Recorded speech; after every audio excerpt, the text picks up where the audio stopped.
panahon sa kalisod ug pagsaka sa presyo sa mga palaliton sama sa gasolina, di gyud ikalimod nga adunay madiskarte sa kinabuhi. Sama na lang ni Engineer Edmond kinsa migamit og used cooking oil nga isagol sa gasolina aron lang nga mapaandar ang iyang sakyanan. O gumikan sa iyang madiskarte nga pamaagi, nag-viral hinuon siya sa social media. Apan sa iyang paggamit niini sa mga sakyanan, luwas baka kini gamiton? Di baka kini makadaot sa kalikupan? O di baka kini makadaot sa makina? Ang tanan natong mga pangutana matubag, pinaagi sa tong pagkinabi kaniya, dinilang sa GMA Regional TV Live. Daghang gituod ang naengganyo ug nakuryoso niyang gibuhat og mga itagkatin-awan niya karong buntaga mga kapuso gikan sa Quezon City. Makauban nato Engineer Edmond Briseño. Good morning, maupay na aga Engineer. Welcome sa ating programa GMA Regional TV Live. Pakibati naman mga viewers natin this morning. Maang buntag at maupay na aga, Nico and Cecil, at sa mga nanonood po ng programang ito. Thank you for joining us, Engineer. First up, pag-usapan natin, nag-trending na ginawa mo used cooking oil na ginawang diesel fuel. Paano mo naisipan ito, Engineer? Pwede pala ang itong gamit na cooking oil na alternative way na panggasolina? Ito, isang bagay lang na naging curious lang ako kung ang isang mantika kayang paandarin ang sasakyan tulad ng diesel engine.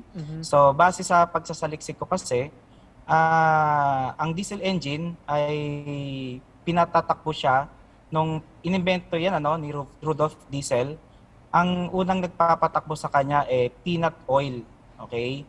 And then, alternatively, kung walang peanut oil nung unang panahon, hindi available, vegetable oil naman ang ginagamit as emergency use fuel sa mga sinaunang diesel engine. So, ibig sabihin, doon ako nakakuha ng idea na, why not, bakit hindi natin subukan na ngayon na gamitin ng cooking oil para patakboy ng diesel engine sa mga makabagong panahon ngayon. So, nag-start itong aking curiosity at eksperimento since October 2019. Wala naman ito nagturo sa akin. So, kumbaga talagang alam naman natin na malawak ang knowledge na mapupulot natin sa online, sa internet. So, paano ito ginagawa, Engineer? May chemical o may hinahalo ka ba para magamit ito pang diesel engine? Ang totoong biodiesel na proseso, maraming dinadaanan niya na chemical process. Ang tawag po doon ay, kung hindi ako nagkakamali, ang tawag doon is trans-esterification. So, ibig sabihin po noon, yung waste cooking oil, o kahit yung mga bagong mantika na galing sa palm tree, dumadaan ito sa trans-esterification na process kung saan meron tong hinahalo na methanol or ethanol na alcohol at saka lye. Okay? Na kung saan pag ito hinalo at ininit, tama po kayo, niluluto yon, doon naghihiwala yung totoong biodiesel. Ang ginawa ko na lang is, i-filter ko na lang ang used cooking oil. Filter ko na lang at ihalo ko na lang or i-dilute sa existing diesel. Para sa ganon, hindi na ako magkakaroon ng chemical process pa. Marami rin ang, of course, alam natin, Engineer, gumagamit ng mga motorsiklo. Pwede ba ito sa mga motor? Applicable lang ang used cooking oil sa mga diesel type na engine. Para sa mga motor, sa mga kotse na gasoil type engine, hindi ito uubra o hindi ito pwede. Engineer, ang tanong ng karamihan, safe ba itong gamitin? Paano yung mga sasakyan natin sa environment? At anong klaseng oil nga yung ginagamit mo? Okay. So, ito po yung reason din kung bakit gusto ko itong post or i-public sa lahat. Dahil gusto ko rin po na makapag-akit or makapag-engganyo ng mga eksperto na mas eksperto sa akin, dalubhasa, lalo na sa gobyerno natin, DOST, upang humingi tayo ng validation.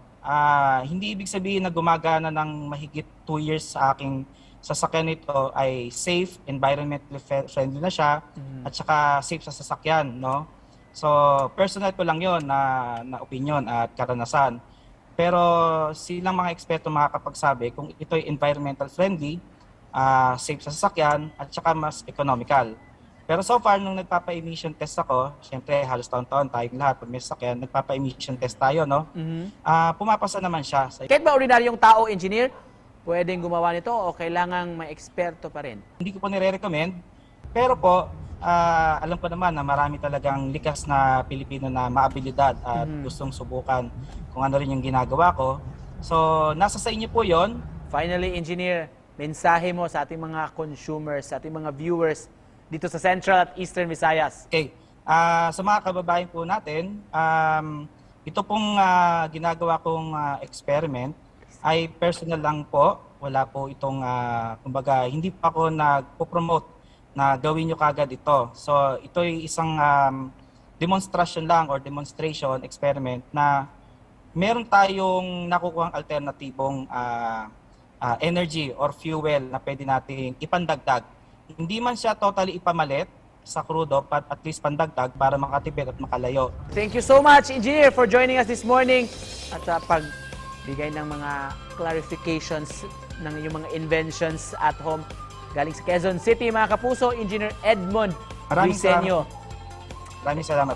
Thank you.